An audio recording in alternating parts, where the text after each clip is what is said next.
Monsieur le préfet de région de Lindigné du Ablin, préfet du département d'Abengourou, mesdames et messieurs les membres du corps préfectoral, Nana et lui Coutois, 2, c'est bien ça. Et puis, je n'ai pas noté, mon chef de cabinet ne m'a pas noté le nom de l'autre chef qui se trouve là. Nana Anno 2. Très bien. Parce qu'on a l'habitude dans les chapeaux des discours à mettre les choses dans un ordre protocolaire qui très souvent ne me plaît pas. Et j'aime bien m'adresser à qui je dois m'adresser avec les noms bien écrits. Donc ceci est pour mon chef de cabinet pour les prochains discours. Monsieur le directeur de cabinet représentant le ministre de l'Emploi et de la Protection sociale, également président du conseil régional de Lindigné, mon cher frère Pascal Abina Bakou, monsieur le député suppléant d'Abengourou, monsieur le 5e vice-président du conseil régional de Lindigné du Ablin, monsieur le 2e adjoint au maire d'Abengourou, mesdames et messieurs les membres du cabinet des eaux et forêts, mesdames et messieurs les directeurs généraux, directeurs centraux, chefs de service, messieurs les chefs des forces de sécurité, honorables autres chefs traditionnels et religieux, messieurs et mesdames les responsables des ONG de lutte contre les feux de brousse, mesdames et messieurs les membres du comité villageois de lutte contre les feux de brousse, chers parents, mesdames et messieurs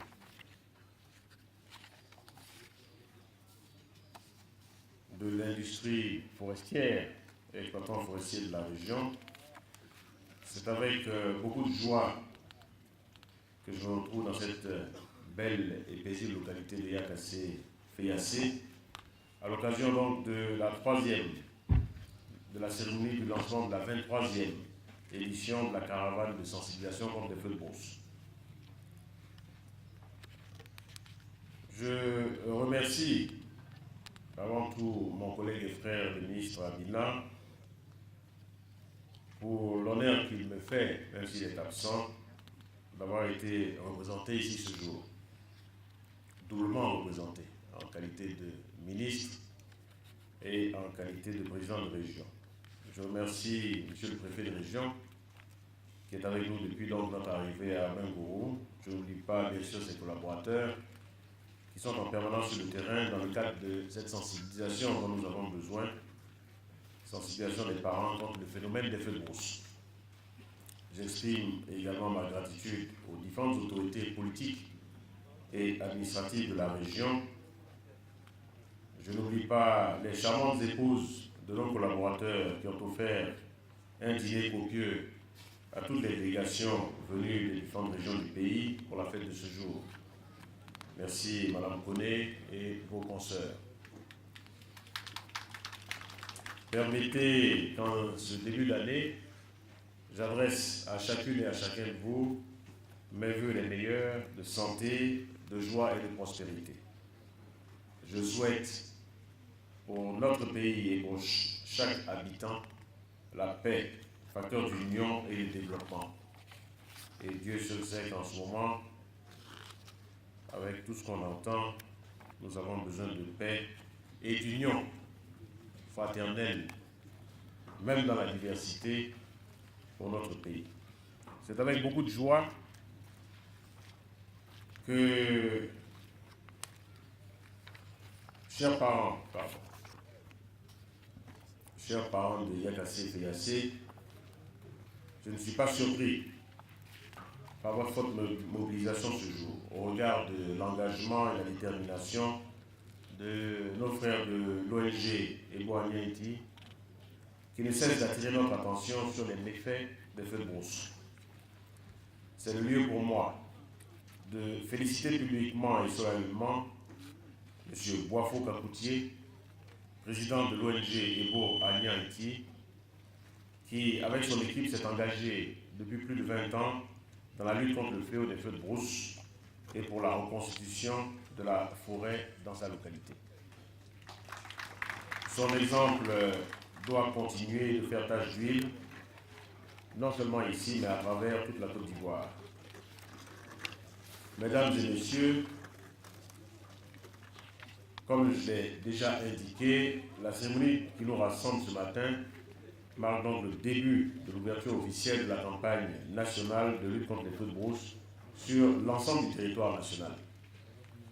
Chaque année, en effet, au début de la saison sèche, le ministère des Eaux et Forêts sonne la mobilisation de tous à travers une grande cérémonie afin que chaque citoyen se souvienne des risques encourus face au phénomène des feux de brousse. D'autres activités, telles que l'organisation de caravanes de sensibilisation, viennent prolonger dans les différentes localités la diffusion de messages éducatifs. Pour mémoire, la Côte d'Ivoire a connu un fort recul de sa couverture forestière qui est passée de 16 millions d'hectares en 1900 à 3,4 millions d'hectares en 2015 et très certainement seulement 2,4 millions aujourd'hui. L'une des principales causes est en effet le phénomène des feux de brousse. Ce n'est pas la seule cause bien sûr, mais c'est classé comme la troisième, avec son cortège de sinistres et de catastrophes dans nos différentes familles, en détruisant nos forêts, nos plantations agricoles et nos habitats, les villages et les campements, et même des vies humaines ne sont parfois pas épargnées. Ainsi, l'État ivoirien, conscient des enjeux et du rôle important de la forêt au niveau social, environnemental et économique, a pris des initiatives. La création de plateformes de réduction de risques et de gestion des catastrophes en est une. La signature de plusieurs accords au plan international pour la lutte contre le réchauffement climatique, la protection des forêts et la biodiversité. L'adoption, en mai 2018, de la politique de préservation, de réhabilitation et d'extension des forêts par le gouvernement. La signature du cadre d'action commune de l'initiative Cacao et Forêt, qui vise à poursuivre la production de cacao sans destruction de forêt. Ces actions s'inscrivent toutes dans la vision du président de la République, son Excellence Alassane Ouattara, qui s'engage à réduire de manière significative les facteurs de la déforestation afin que la Côte d'Ivoire atteigne un taux de couverture forestière d'au moins 20% de son territoire national à l'horizon 2030 et qu'elle continue ainsi donc d'être considérée comme un pays forestier. Chers parents, mesdames et messieurs, comme nous le savons tous, c'est bien nous, les hommes, qui sommes les principaux responsables de la déforestation et de la dégradation de nos terres. C'est également nous qui sommes responsables des feux de brousse. Par conséquent, c'est de notre comportement que dépend l'avenir de la forêt ivoirienne. Celle-ci est un facteur essentiel pour le développement de l'agriculture sur laquelle repose une grande partie de l'économie ivoirienne. C'est pourquoi je suis venu aujourd'hui renouveler au nom du gouvernement à l'ensemble des habitants de Côte d'Ivoire et particulièrement à vous, population d'IAKC-PIAC, le message de la prise de conscience collective face à l'utilisation du feu pendant cette période critique de sécheresse. Je vous demande de prendre toutes les précautions nécessaires pour éradiquer la propagation des feux dans votre localité et partant dans tout notre pays. À cet effet, nous devons tous nous engager pour une année zéro feu de brousse. C'est pour cette raison que je vous invite résolument à appliquer au cours de cette période de grand risque les techniques suivantes de prévention pour la lutte contre les feux de brousse. Assurer le bon fonctionnement des comités villageois de surveillance et de lutte contre les feux de brousse existants. Réaliser des pare-feux autour des plantations agricoles. éviter de transporter les allumettes et de fumer dans les plantations. Et enfin, éviter de chasser le gibier. Bon, je ne voudrais pas en parler trop parce que la chasse n'est pas autorisée, mais bon, on sait ce qui se passe. Éviter donc de chasser ce gibier en utilisant les feux. Oui, nous pouvons le faire et nous devons réussir une campagne zéro de feu de brousse si chacun prend ses responsabilités pendant cette période de saison sèche. Chers parents, mesdames et messieurs, je voudrais rappeler que le gouvernement a donc adopté en mai 2018 une nouvelle politique de préservation, de réhabilitation et d'extension des forêts. Celle-ci prend en compte les préoccupations de chaque acteur et des différentes couches sociales.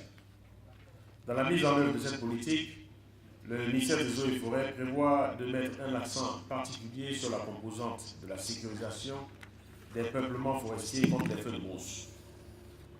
Je vous invite donc à collaborer avec les services déconcentrés du ministère, que sont les directions régionales, départementales, les cantonnements et les postes des eaux et forêts, ainsi que le secrétariat national de lutte contre les feux de brousse pour l'atteinte de notre objectif. Mesdames et messieurs, chers collaborateurs, malgré les mécanismes mis en place pour réduire les dégâts causés par les feux, il est à noter que le renforcement des actions préventives et les sensibilisations constantes des populations demeurent un instrument efficace pour réduire à terme le risque des feux pendant la période de sécheresse. C'est le lieu de féliciter une fois de plus l'ONG Ebo Anya Iti et l'ONG Anya qui ont été désignés lauréates du prix d'excellence du meilleur acteur de lutte contre les feux de brousse, respectivement en 2017 et en 2018. Ce prix est la reconnaissance de l'État pour les actions entreprises par ces ONG et leurs vaillants membres dans la région d'Abengourou en faveur de la protection des forêts et des biens contre les feux de brousse. J'exhorte donc chacun des acteurs à continuer d'œuvrer pour la préservation de notre patrimoine forestier, car c'est notre patrimoine forestier, ce n'est pas le patrimoine de quelqu'un d'autre, la protection des plantations agricoles et des autres biens, en s'engageant activement dans la lutte contre les feux de brousse et les incendies de forêt. Nous avons, chacune et chacun, le devoir de combattre à chaque instant ce fléau et c'est ensemble que nous y parviendrons. Je voudrais, avant de terminer, vous dire combien j'ai été impressionné en arrivant à Bengourou de voir cette forêt resplendissante. Vous savez que je viens aussi de la Nawa, où la boucle du cacao s'est déplacée. Nous sommes fiers là-bas de dire que la Nawa est premier producteur de cacao en Côte d'Ivoire, mais je dois vous dire que la forêt a pratiquement disparu là-bas. En dehors du parc national de Taï qui a été préservé entièrement, dans cette région et dans ces régions du sud-ouest, il n'y a pratiquement plus de forêt. Ces forêts ont été détruites par l'homme, par les plantations de cacao d'une part qui se sont faites de façon extensive en détruisant la forêt, mais aussi par l'orpaillage clandestin qui commence à faire beaucoup de dégâts là-bas et le sciage à façon illicite lui aussi qui fait beaucoup de dégâts. La nouvelle politique forestière que nous avons engagée s'appuie sur l'agroforesterie. Et l'agroforesterie permet de faire de l'agriculture et des plantations forestières en même temps. De la même façon que l'on peut tirer un revenu de l'agriculture, on peut également tirer un revenu des plantations forestières. Ce faisant, nous préservons non seulement notre patrimoine, nous enrichissons le sol que nous utilisons pour nos cultures agricoles, nous préservons le climat, mais aussi, pour ceux qui le feront, nous pouvons tirer des revenus des plantations forestières. Donc je vous engage ici dans cette région et j'ai donné le défi, j'ai lancé le défi à tous mes directeurs tous nos directeurs régionaux, de planter le maximum d'hectares de forêt cette année.